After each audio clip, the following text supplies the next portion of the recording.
आप सबको मेरा सादर जय जिनेन्द्र।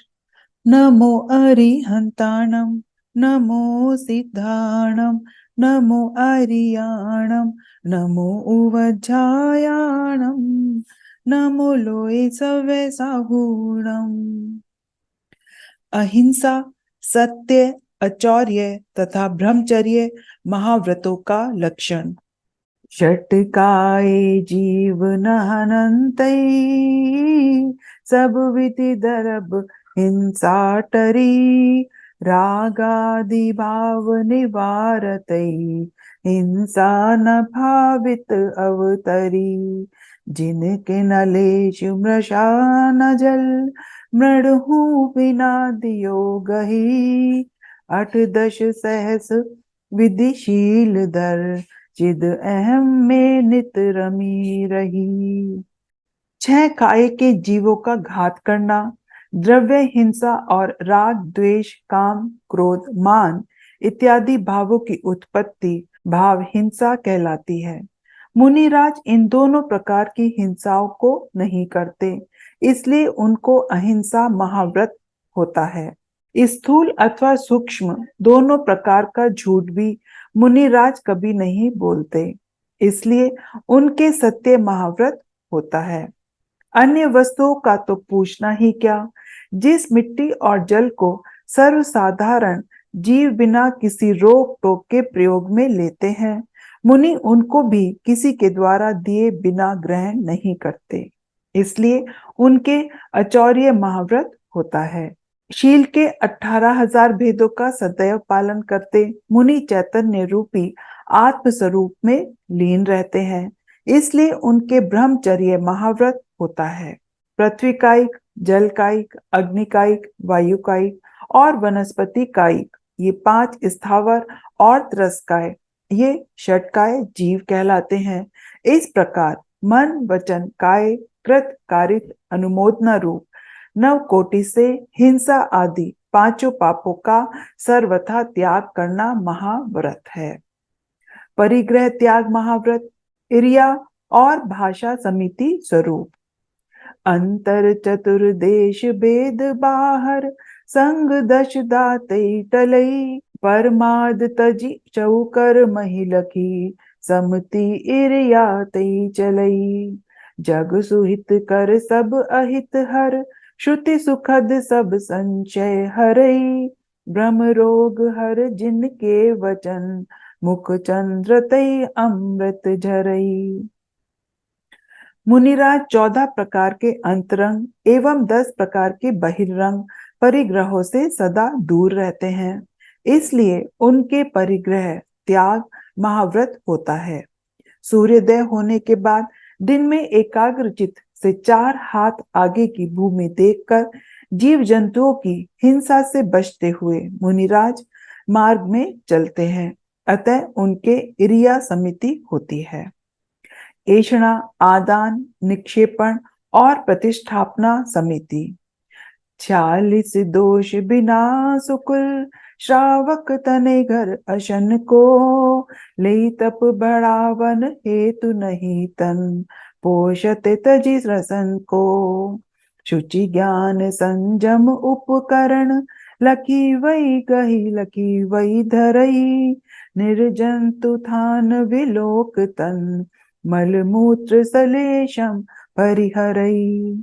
46 दोषों से रहित एवं 32 अंतरायों को टालकर और रसना इंद्रिय की लोलुपता छोड़कर, रसों का आंशिक या पूरा त्याग कर, शरीर को पुष्ट करने का अभिप्राय न रखते हुए केवल तप बढ़ाने के लिए मुनिराज उत्तम कुल वाले श्रावक के यहाँ अनुदिष्ट प्रासुक भोजन को दिन में एक बार ग्रहण करते हैं, इसलिए उनके ऐषणा समिति होती है।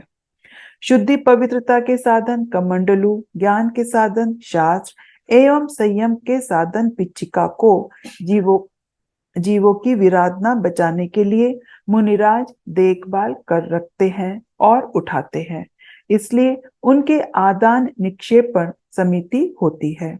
मल मूत्र कफ आदि शरीर के मैलों को मुनिराज स्थान देखकर त्यागते हैं, अतः उनके व्युत्सर्ग या प्रतिष्ठापन समिति होती है।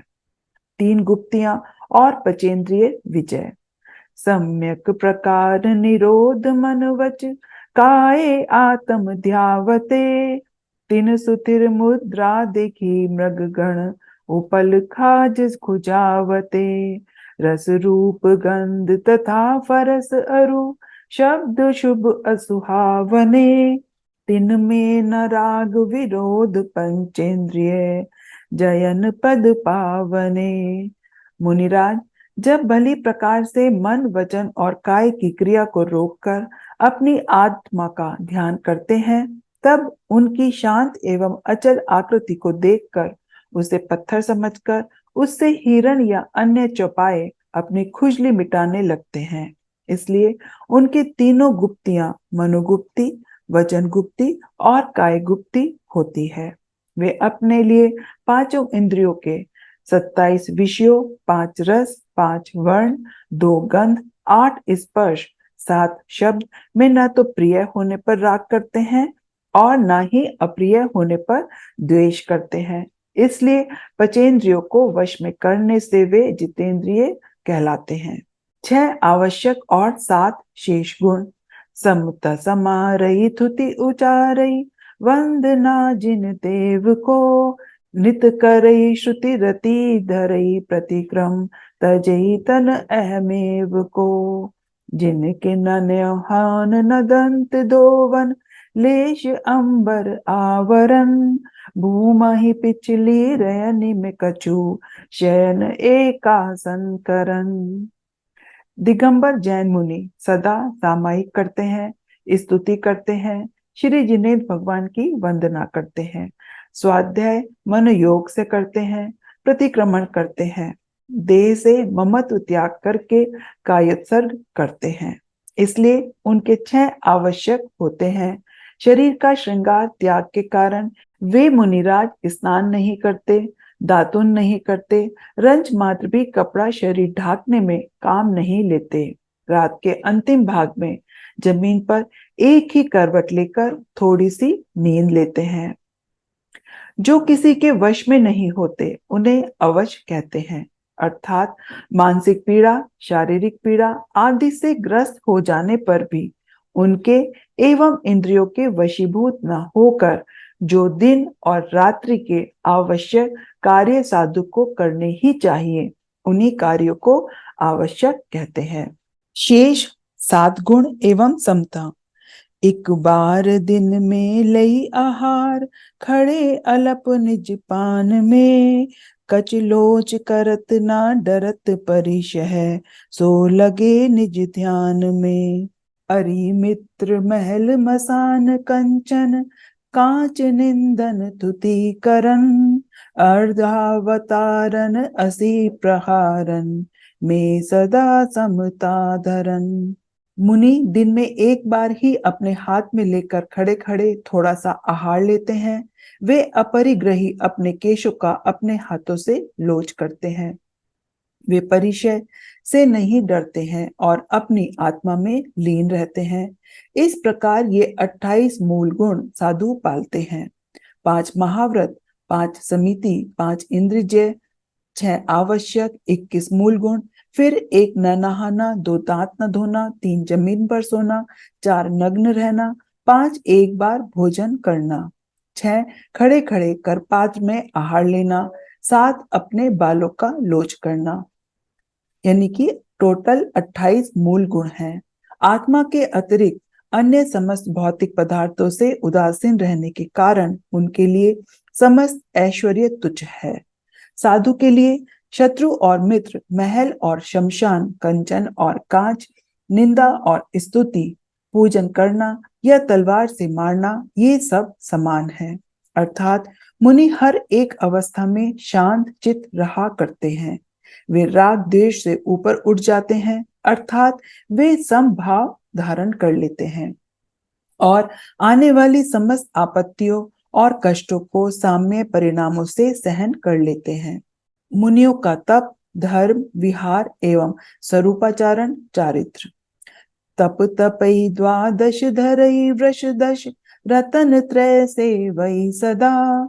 मुनि साथ मेवा एक विचरई, चही नहीं भव सुख कदा।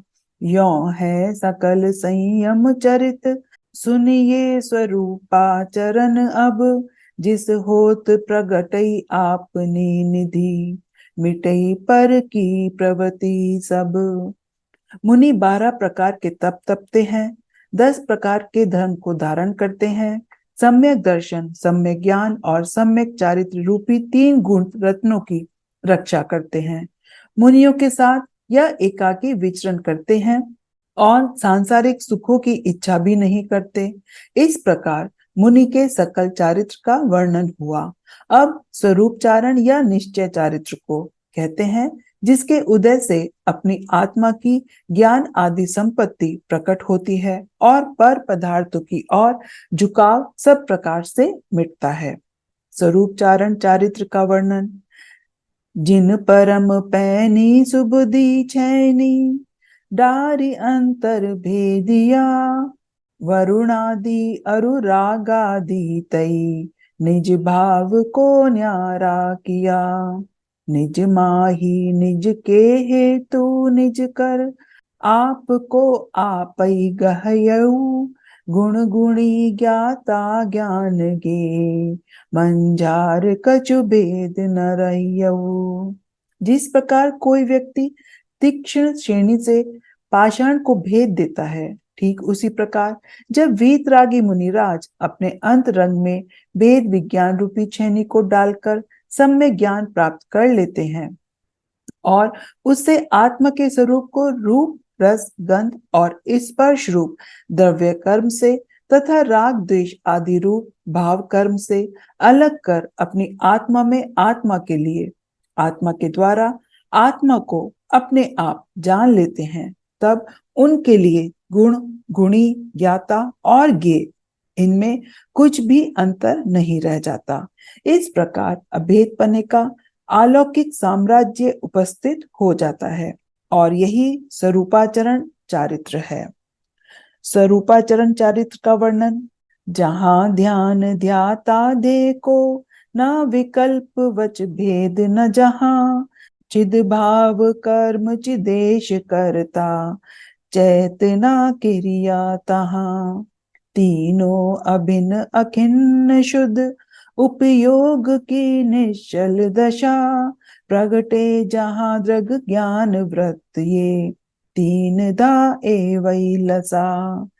वीतराग मुनिराज स्वरूप चारण चारित्र के समय जब आत्म ध्यान में मग्न हो जाते हैं, तब ध्यान ध्याता और ध्येय में कुछ भी अंतर नहीं रहता, वचन का विकल्प भी नहीं होता। वहां आत्मा ही कर्म, आत्मा ही कर्ता और आत्मा का भाव ही क्रिया होता है, अर्थात कर्ता, कर्म, क्रिया ये तीनों बिल्कुल अभिन्न तथा परस्पर अविरोधी हो जाते हैं। तब सम्यक दर्शन, सम्यक ज्ञान एवं सम्यक चारित्र भी एक साथ एक रूप होकर प्रकाशमान हो जाते हैं। शुद्धोपयोग की अटल अवस्था प्रकट हो जाती है, अर्थात अभेद रतनत्रय की उपलब्धि होती है। स्वरूपाचरण चारित्र का लक्षण और निर्विकल्प ध्यान। परमाण ने निक्षेप को, न उद्योत अनुभव में दिखे। दृग ज्ञान सुख बल में सदा, नहीं आन भाव जू मोल बिखे। मैं साध्य साधक मैं अबाधक, कर्म अरुत सुफल नितई। चित पिंड चंड अखंड सुगुण, करंड च्युत पुनिकल नितई। उस स्वरूपाचरण चारित्र के समय मुनियों के आत्म अनुभव में प्रमाण, नय और निक्षेप का प्रकाश नहीं होता, अर्थात वे जुदा जुदा प्रतीत नहीं होते, वरन ऐसा विचार होता है कि वे अनंत दर्शन, अनंत ज्ञान, अनंत सुख और अनंत वीर्य रूप हैं। उनमें अन्य कोई राग द्वेषादि भाव नहीं है। वे स्वयं ही साध्य हैं, स्वयं ही साधक हैं, कर्म तथा उसके फल से मुक्त हैं। वे स्वयं को चैतन्य पिंड, तेजस्वी, अखंड तथा उत्तमोत्तम गुणों का भंडार स्वरूप अनुभव करते हैं, जो पाप तथा कर्म से रहित है। इस प्रकार सब प्रकार के विकल्पों से रहित आत्मा में स्थिरता को स्वरूपाचरण चारित्र कहते हैं। अलौकिक आनंद एवं अरिहंत अवस्था। यो चिंत्य निज में थिर भये, तिन अखत जो आनंद लयो, सो इंद्र नाग नरेंद्र वा, अहमेंद्र के नाही कयो। तब ही शुक्ल ध्यान अग्नि करी, चौघाती विधि कानन दयो, सब लखियो केवल ज्ञान करी, बविलोक को शिव मग कयो। इस स्वरूपाचरण चारित्र के समय मुनिराज पूर्वोक्त विचार कर जब आत्मचिंतन में लीन हो जाते हैं, तब उन्हें जो वचनातीत आनंद प्राप्त होता है, वह आनंद इंद्र, धर्मेंद्र, चक्रवर्ती और अहम इंद्र को भी नहीं मिलता। उस स्वरूपाचरण चारित्र के प्रकट होने पर उसके प्रभाव से शुक्ल ध्यान रूपी अग्नि के द्वारा चार घातीय कर्म रूपी जंगल को जलाकर मुनिराज नष्ट कर देते हैं, जिससे उन्हें केवल ज्ञान की प्राप्ति हो जाती है। फलस्वरूप वे तीनों लोकों एवं तीनों कालों की सब बातों को जानकर संसार के भव्य जीवों को मोक्ष मार्ग का उपदेश देते हैं। यही अरिहंत अवस्था है। तब ही शुकल ध्यान अग्नि करी, चौघाती विधि कानन दयो। सिद्ध स्वरूप का वर्णन।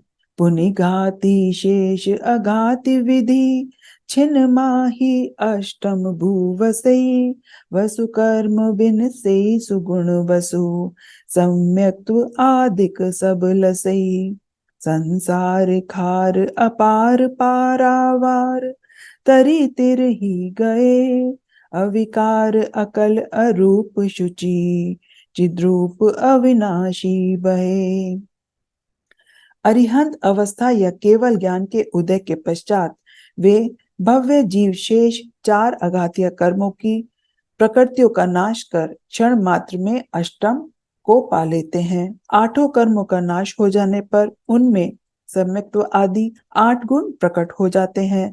ऐसे भव्य जीव संसार रूपी दुखदायी एवं अथाह समुद्र से उत्तीर्ण हुए और होते हैं, अर्थात जन्म मरण की बाधा से मुक्त हो अविनाशी मोक्ष सुख को प्राप्त कर लेते हैं। ये ही निर्विकार, अशरीरी, अमूर्तिक, शुद्ध चैतन्य स्वरूप तथा अविनाशी होकर सिद्ध कहलाते हैं। मोक्ष पर्याय की महिमा, मनुष्य पर्याय की सार्थकता एवं शाश्वत सुख की प्राप्ति। निज माहि लोक अलोक गुण, पर जाए प्रतिबिंबित थये, रही है अनंतानंत काल, यथा तथा शिव परिणय। धनी धन्य जे जीव नर भव, पाए यह कारज किया, तिन्हि अनादि भ्रमण पंच प्रकार, तजीवर सुख लिया। उन सिद्ध भगवान की आत्मा में लोक और अलोक अपने अपने गुणों और प्रयासों सहित एक साथ दर्पण में प्रतिबिंबित पदार्थ के समान झलकने लगते हैं। वे जैसे मोक्ष को गए हैं, वैसे ही वहां रहने वाले अन्य सिद्ध जीवों के समान अनंत अनंत काल तक रहेंगे, अर्थात अपरिमित समय व्यतीत हो जाने पर भी उनकी अखंड शांति आदि में लेश मात्र भी बाधा नहीं पड़ेगी। जिन प्राणियों ने मनुष्य की पर्याय प्राप्त कर यह शुद्ध चैतन्य रूप भी प्राप्त किया है, वह अत्यंत धन्य है।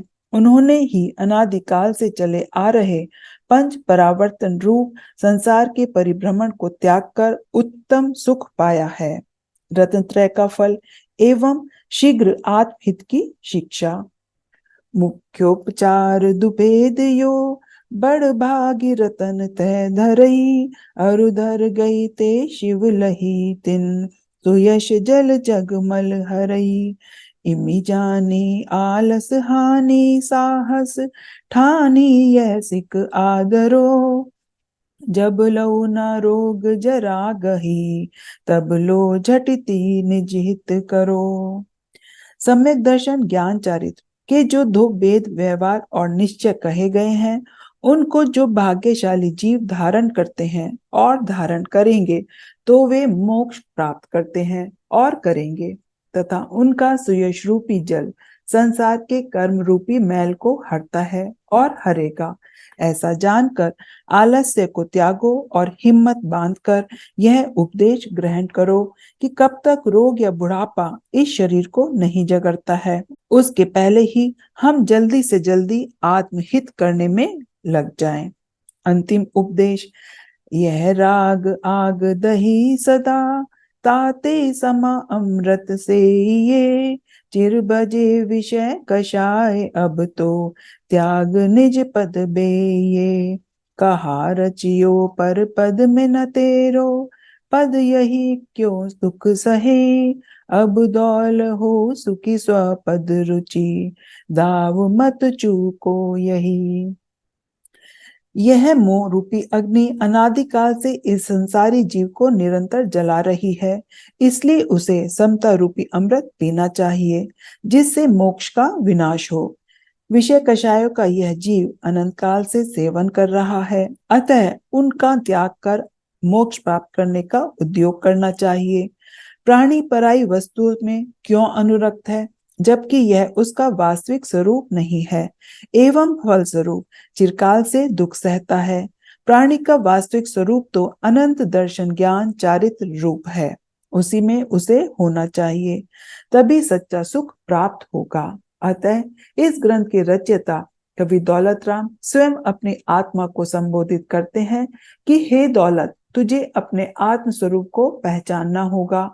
यह मनुष्य भव उत्तम श्रावक कुल आदि का सहयोग बार बार नहीं मिलता, इसलिए इस अवसर को व्यर्थ ही नष्ट नहीं होने देना है। संसार के प्रति आसक्ति का त्याग कर भव भ्रमण से मुक्ति हेतु एकाग्रचित होकर प्रयत्न करना है। यही करना जीवात्मा का वास्तविक लक्ष्य भी है। ग्रंथ निर्माण का समय, आधार लघुता एवं फल। इक नव वसु इक वर्ष की, तीज सुकल बैसाख, करियो तत्व उपदेश यह, लकी बुध जन की भाग। लघु घी तथा प्रमाद तई, शब्द अर्थ की भूल, सुधी सुधार पढ़ो सदा, जो भाव भवकूल।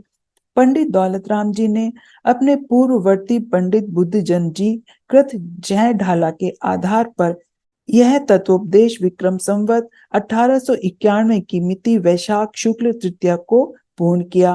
पंडित जी कहते हैं कि अल्प बुद्धि तथा प्रमाद के कई शब्द या अर्थ की भूल रह गई हो, विद्वत जन उसे सुधार कर पढ़े, जिससे वे इस संसार से पार होने में समर्थ हो सकें।